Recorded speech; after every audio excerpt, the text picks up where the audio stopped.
Hello students, welcome in Vigyanas.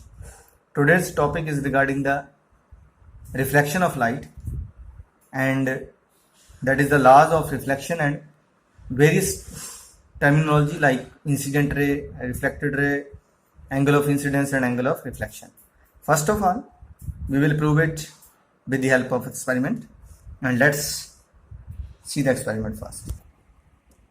The material required for the experiment is a plane mirror. A plain sheet is there, graphite pencil, scale, light source and a protector.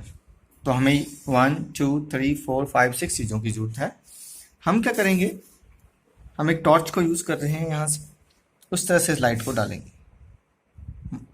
जब light यहाँ से जा रही है, हम इसे एक रे की फॉर्म में देखते हैं, तो ये हमारे जो रे बन जाती है, this is called the incident रे.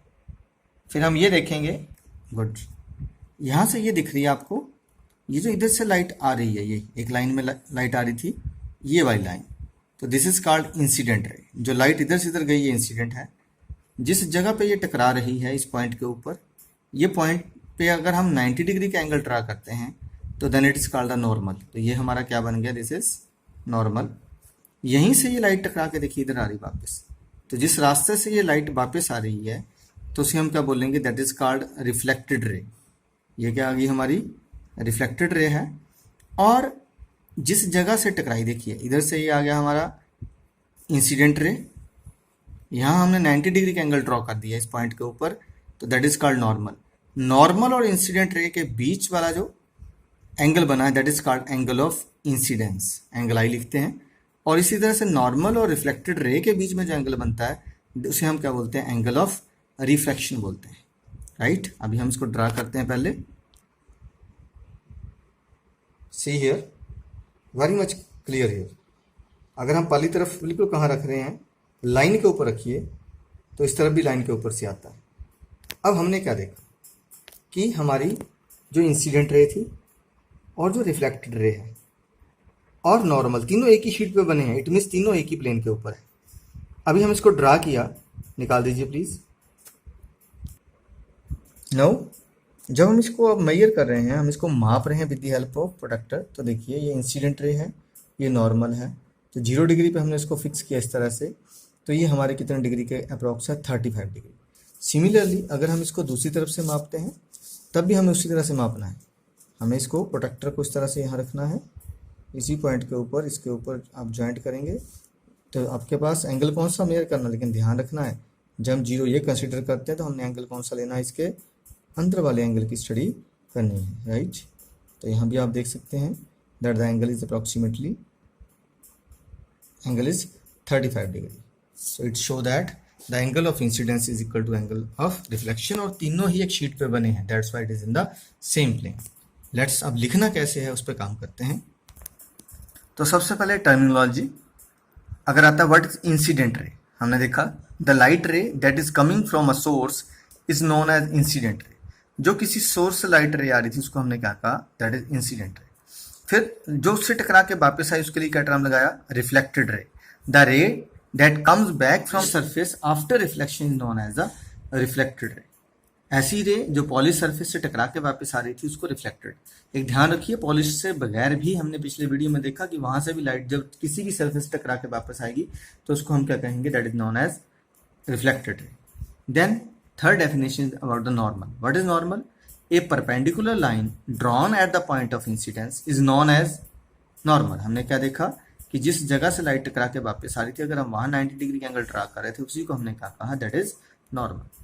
अगला है एंगल ऑफ इंसिडेंस. तो एंगल ऑफ इंसिडेंस क्या पढ़ा हमने, angle between the incident ray and the normal is known as angle of incidence.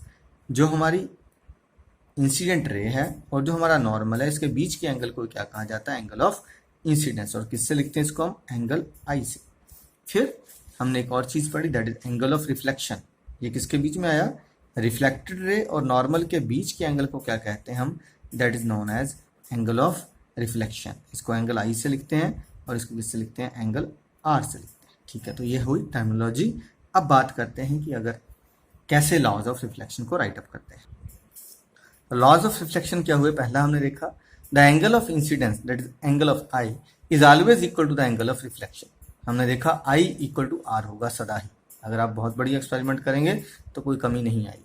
दूसरा, the incident ray, the normal at the point of incidence and reflected ray. हमने देखा कि तीनों ही कहाँ होते हैं, the three are at the same plane. जब हमने ड्रा किया तो तीनों कहाँ मिल गए, हमें एक ही शीट के ऊपर मिल गए। That's why incident ray, normal and the reflected रे, तीनों को क्या कहते हैं हम, दे तीनों ही एक ही प्लेन। ये नहीं होता एक एक्स एक्सिस में, एक वाई पे, एक जेड पे, तीनों एक ही प्लेन में मिलेंगे। तो ये आपके दो लॉज हैं। अब इस एक्सपेरिमेंट को लिखने को बोल दें कि write about the activity to prove that, ठीक है, द लॉज ऑफ रिफ्लेक्शन। कि लॉज ऑफ रिफ्लेक्शन को प्रूव करने के लिए, या angle of incidence is equal to angle of reflection prove करने के लिए, या तीनों एक प्लेन के ऊपर होते हैं, कोई भी आ जाए क्वेश्चन, तो इसका कैसे राइट अप करना है ये ध्यान रखिएगा। आप कैसे लिखेंगे हम इसके बारे में। तो this is the activity to prove law of reflection. तो ये आपके कुछ पॉइंट्स हैं, इन पे ध्यान देंगे आप। तो सबसे पहले क्या क्या मटेरियल रिक्वायर्ड हुआ हमें, एक प्लेन वाइट शीट ली हमने, एक हमने प्लेन मिरर दिया, एक comb with slit only, torch ली, या लेड पेंसिल की जरूरत पड़ी, हमें स्केल की जरूरत पड़ी, एंड प्रोटेक्टर की। प्रोसीजर क्या किया हमने, place paper sheet on a drawing board, fix it with pins, तो हमने उसको फिक्स रख दिया था। प्लेस द मिरर, उसके ऊपर हमने मिरर रखा। Throw the light ray from the torch through the opening slit of a comb, हमने कॉम्ब को जो बीच में छोटा सा छेद रखा था उसके बीच में से टॉर्च को यूज किया। फिर क्या देखा, draw the path of light रे, फिर हमने क्या कर दी, जहां जहां से वो लाइन गई थी हमने ड्रॉ कर दिया। Draw a normal at the point of incidence, जहां इंसिडेंस था वहां हमने 90 डिग्री का एंगल बना दिया, और measure the angle of incidence and reflection, फिर उस तीनों को हमने मर्ज कर दिया। तो जब भी कभी राइट अप आता है तो आपको ये 6 पॉइंट्स आपने लिखने हैं, लेकिन उससे पहले क्या लिखना, आपने मटेरियल रिक्वायर्ड, और उसके बाद आपने ये डायग्राम जरूर बनानी है। ये आपकी डायग्राम जरूर बनेगी, ये ध्यान रखना है। इसी डायग्राम की बात की है। हमने क्या किया, सबसे पहले इस जगह पे मिरर को फिक्स किया था, इधर से लाइट डाल रहे थे तो इंसिडेंट रे है, ये टकरा के वापस जा रही है, दैट्स वाई रिफ्लेक्टेड रे है। ये 90 डिग्री का एंगल नॉर्मल है, उसके बाद हम इसको मापेंगे। तो ये राइट अप लिखने के बाद जब ये डायग्राम आप बना देंगे तब आपका ये क्वेश्चन कंप्लीट हो जाएगा। क्वेश्चन क्या रहेगा, ठीक है, राइट द प्रोसीजर या write up activity to prove that the angle of incidence is equal to angle of reflection, या to prove the laws of reflection, या that incident ray, normal and the reflected ray all lie in the same plane। तो तीनों के लिए यही activity रहेगी।